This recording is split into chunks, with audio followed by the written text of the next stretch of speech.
આજે આપણે બનાવવાના છે ઇન્સ્ટન્ટ રવાના ઢોકળા. તો એના માટે છે ને આપણે એક મોટો વ્હાઈટ સાલ્યું છે રવો લઈ લીધો છે.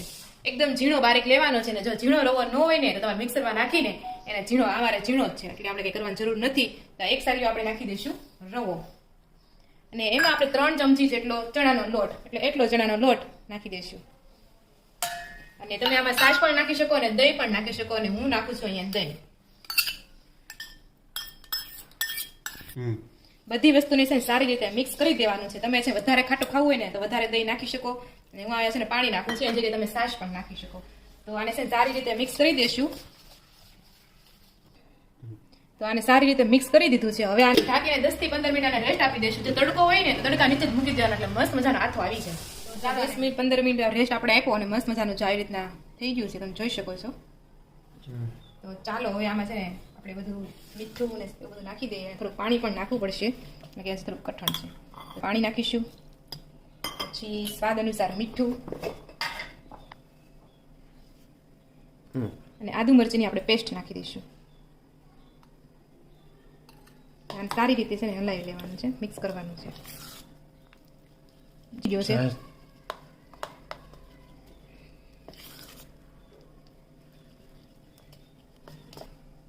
થોડીક એમાં નાખી દઈશું આપણે હળદર પાવડર. સારી રીતે હલાવી લેશું એટલે મસ્ત પીળા થઈ જશે.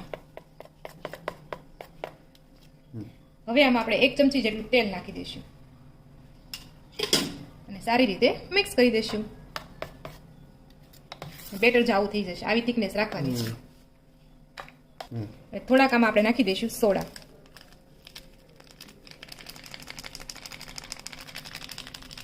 એટલા નાખું પછી ખબર પડે.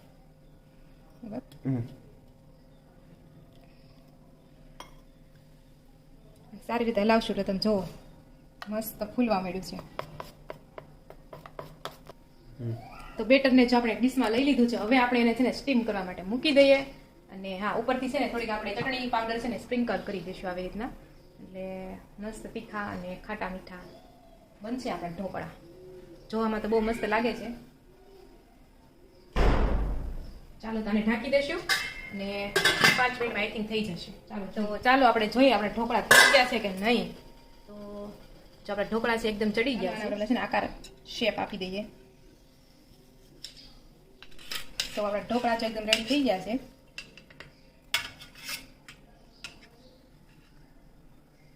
જો મસ્ત સ્પોન્જી આપણા ઢોકળા બની ગયા છે. તો ચાલો બધા ઢોકળા ખાવા માટે મસ્ત મજાના.